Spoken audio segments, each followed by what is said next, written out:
독일의 사회학전 울리백이라는 그 교수님이 한국 방문하셨을 때 서울대학교 한상진 교수님이 그분을 모시고 봉은사를 온 적이 있었습니다. 그래서 봉은사 와서 저하고 이런 얘기, 확신이야말로 아주 위험한 사회로 가는 첫 번째 길목이라고 제가 얘기를 했더니 뭐 대단히 공감을 하면서 본인이 내는 책에 서문에 스님의 얘기를 실어도 되겠습니까? 그래서 저야 좋습니다 해서 제가 무에 없을 무자 언덕에 자 걸리는 바가 없다, 어디에도 맥힘이 없다는 뜻으로 무에라는 법명까지 그렇게 제가 한번 지어준 적이 있었습니다. 윤리백이라고 아는 분들은 아마 사회학 쪽으로는 유명했던 세계적인 그 석학인데, 그래서 사실은 그런 의미로 보면은 정말 그 인간에 대한 또 아니면 현상에 대한 세계에 대한 고민을 많이 하는 사람들은 거의 같은 생각들을 갖고 있더라고요. 저는 그러한 생각들을 없애는 것, 나의 그 주관적인 생각들을 없애는 것을 저는 도라고 감히 말씀을 드리고 싶어요. 그래서 저는 너무 불교를 어렵게 사람들한테 얘기하지 말아라. 불교는 결국은 힘 빼는 거다. 제 책 그 제목이라든가 이런 것도 힘 좀 빼고 삽시다라고 정했던 게, 힘 빼는 건 뭐냐? 내가 갖고 있는 주관적인 그 세계관, 사고, 지금 살아온 환경이라든가 아니면 시대라든가 또 아니면 교육되어지고 뭐 이런 것 속에서 받아들여졌던 하나의 그냥 관점일 뿐인 거예요. 기독교적인 관점, 불교적인 관점, 뭐 이슬람적인 관점, 아프리카의 관점, 또 아니면 뭐 유럽 사람의 관점, 뭐 아메리카 원주민의 관점은 다 다르잖아요. 그 어떤 걸 옳다고 그럴 것인가? 옳은 건 아무것도 없다는 거죠. 모든 걸 다 버릴 때 그걸 불교에서는 방아착한다. 쉬어라. 다 내려놔라. 뭘 내려놔요? 내가 갖고 있는 주관적인 견해에 매몰되어 있는 에고를 내려놓는 겁니다. 그걸 저는 쉽게 힘을 빼자라고 그렇게 말씀을 드리는데, 저는 수영 좋아해요. 수영은 그 돈도 안 들잖아요. 그래서 뭐 한강도 뭐 밤중에 가서 건너도 받고, 아마 그 초창기 때 그 사친교에서도 말씀을 드렸었죠. 그리고 지금은 지금도 한 2km 정도는 작년 여름에도 동해바다 가서 해보니까 뭐 헤엄을 칠 수가 있던데, 50대 때는 양양해수욕장에서 낙산해수욕장으로, 낙산해수욕장에서 설악해수욕장으로, 뭐 보통 가면 어떤 때는 8km도 되고 6km 이 정도를 그 해변가를 따라서 이제 쭉 수영을 해서, 그러면은 바다 수영은 천천히 하니까 키로당 28분, 조금 더 천천히 하면 30분 정도 잡습니다. 6km 같으면 3시간 걸리죠. 그 정도로 수영을 하게 되고, 또 봉은사에서 하루에 1000배씩 3년을 했지 않습니까? 그러니까 이 하체가 얼마나 단단하게 단련이 됐겠어요. 저는 뭐 이렇게 기도한다고 부처님 앞에 절했는데, 나중에 알고 보니까 그게 또 건강에 그렇게 뭐 허벅지 둘레하고 수명하고는 비례한다 그러더라고요. 허리 둘레하고 수명하고는 반비례한다 그러고.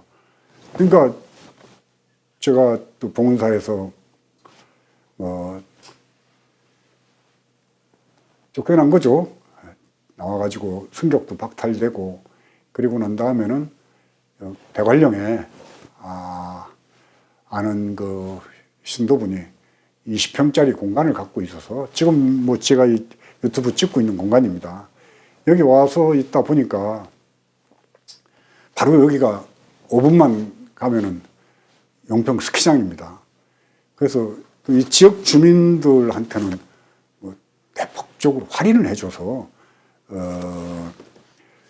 11월, 12월, 1월, 2월, 3월까지 해서 건 5개월 동안 이용하는 금액이 40만 원 조금 넘어요. 그래서 이제 뭐 사실은 그게 중이 저는 스키는 못 배웠고 또 2개 들고 다니려니까 힘들어서 그냥 하나만 들고 다닌다고 스노우보드를 어떻게 하다 배우게 됐습니다. 요즘 같은 코로나 시대에 일용직 노동자들 또 내지는 자영업자들 많은 분들이 힘들어하고 또 그 스키장도 지난번에 용평은 감염자가 나와가지고 한참 문을 닫았었죠. 그런 어려운 시국이긴 하지만은 그래도 뭐 시중권을 끊어놨으니까 가서 한 번씩 가서 타보는데 어차피 가면은 스노보드는 나이 든 사람 타는 사람 거의 없어요. 처음보다 뭐 20, 30대 뭐 많으면 50대까지도 있습니다만은 그래도 되게 30, 40대까지가 이제 보드를 많이 타는데 젊은 사람들한테 구사리 먹어가면서 배운다고 제가 고생을 많이 하는데 그 보드도 그렇습니다. 수영도 마찬가지고요. 수영도 사실은 그 민물 수영하고 바다 수영하고는 좀 많이 다르거든요. 민물은 부력이 약하기 때문에 몸이 안 떠요. 그래서 사실은 민물 수영이 참 힘듭니다. 바다 수영은 파도만 없으면은 바다 수영은 뭐 거의 누워서 떡 먹기죠. 바다는 가서 가만히 이렇게 그 뒤로 배를 하늘 쪽에 내놓고 누워 있으면은 발은 조금 가라앉지만은 이 상체는 안 가라앉아요. 숨을 하고 들이키면은 얼굴이 쑥 올라옵니다. 전체가. 그리고 숨을 다 내쉬면은 코하고 입은 그래도 가라앉질 않아요.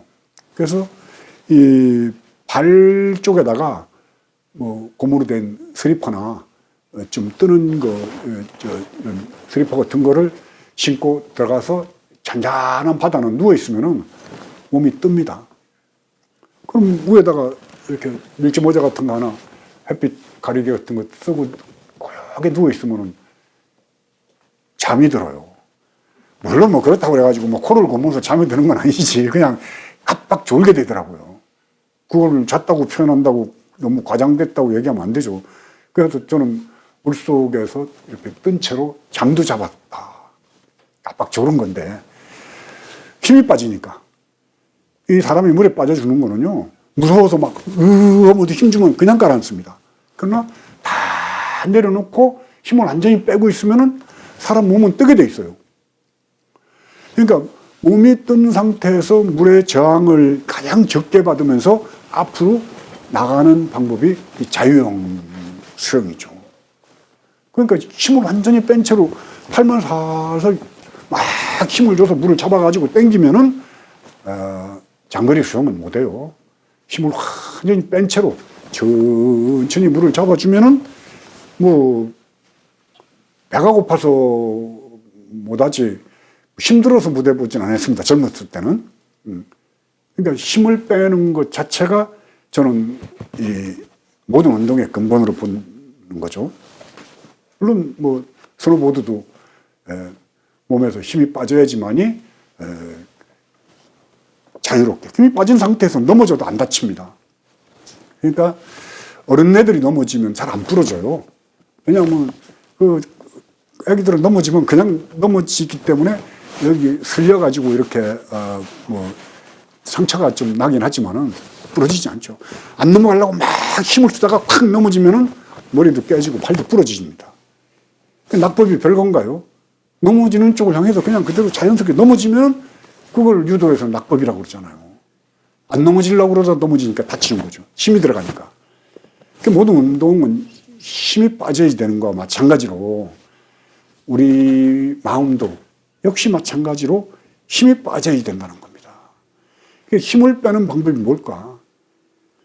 완전히 내 마음을 비워야지만이 아버지 하나님도 나에게 임하실 뿐만 아니고 부처님도 나한테 비어있어야지 들어올 거 아닙니까? 나의 견해가 에고가 꽉 차 있는데 거길 누가 들어와요? 하나님이 거길 왜 들어옵니까? 지가 꽉 들어서 앉았는데 지가 잘난 게. 그래서 비운다는 거. 그 도의 그 근본이기도 하고 마지막이기도 하고 시작이기도 하고 중간이기도 한 거는 결국은 비워라. 다 내려놔라. 힘을 빼라. 몸에 힘 빼듯이 마음에도 힘을 빼라. 그 몸에 힘이 빠지니까 부드러워지잖아요. 부드럽다는 건 유연성이잖아요. 순발력이잖아요. 마음에 힘이 빠지면 지혜가 나와요. 몸이 부드러워져서 순발력이 나오듯이 마음에 힘을 빼면 마음이 비어져 가지고 거기서 가장 확장성이 넓어지는 거죠. 내 생각대로 좁은 소견으로 꽉 차서 고집스럽게 딱 자기 걸 갖고 있으면은 그걸 보고 뭐라고 하면 꼰대라고 그러는 겁니다. 응? 늙으면 어떻게 돼요? 늙으면은 자기 생각이 꽉 차가지고 자기 고집스러운 거, 딱 바닥에 굳어져 있는 겁니다. 사람이 죽을 때 어떻게 죽습니까? 싸늘하게 식습니다, 몸이. 열정이 없어지는 거예요, 열정이. 그리고 그 다음에는 바닥에 굳어지는 거예요. 딱딱해지는 거예요. 그래서 저같이 나이가 70이 돼도 유튜브 한다고 열정을 갖고 막 MB 얘기만 나오면은 막 기세가 등등 해가지고 죽일 놈 살릴 놈 하고, 감옥 잘 갔다 이런 얘기 하면 이게 열정이거든. 그러니까 아직도 저는 청년인 거예요. 70 올해 뭐 만으로는 70 하나인데요. 젊은 사람들이 보면 꼰대죠. 근데 저는 지금도 그 용평에 그린에 가서 요새는 뭐 전향각으로 카빙이라고 그러죠. 날로 탄다고 그러는 거. 그러려면은 젊은 그 헝거리 보더들, 뭐 참 정말 가난한 그 직장인들 아니면 학생들 와서 타는 애들한테 껴가지고 배워가면서 야, 이 자세는 어때? 그러면 아이, 스님 그 엉덩이가 왜 이렇게 빠져요? 그거 보고 보드에서는 엉빠라고 그럽니다. 엉덩이가 빠진다고. 그게 참 보기 싫거든요. 그거 고친다고 올해도 그렇게 열심히 했는데 아직도 저 젊은 우리 가르쳐주는 레슨 해주는 친구들이 스님은 정말 아직 멀었습니다 하고 구사리 먹고 잔소리 듣고 뭐 창피하긴 하지만 어떡합니까? 배워야지. 배우는 데는 뭐 어른이 없어요. 모르는 건 뭐 잘하는 사람들한테 배우고 막 큰소리 듣고 스님 막 그렇게 하면 안 되잖아요 막 이러면서 막 큰소리 치는데 분명히 나 때는 좀 유명한 스님인데 여기 와가지고 이렇게 혼나고 타는구나. 그 어쩔 수 없는 겁니다. 그래서 배우면은 노수가 없을 뿐만 아니라 또 우리가 살아가는 삶 속에서 조금 아까도 말씀드렸다시피 나라는 생각. 내가 중인데, 내가 뭐 좀 운동권의 좌파 진영에서는 좀 알아주잖아요, 나도. 그러니까 이명박 정권에서도 나를 얼마나 알아줬어요. 웬만큼 거물이면은 뭐 그 대통령 기록물에 명진의 막가파 행태에 대한 전략적 대응을 강구하라. 전략적 대응이라는 건 뭐예요?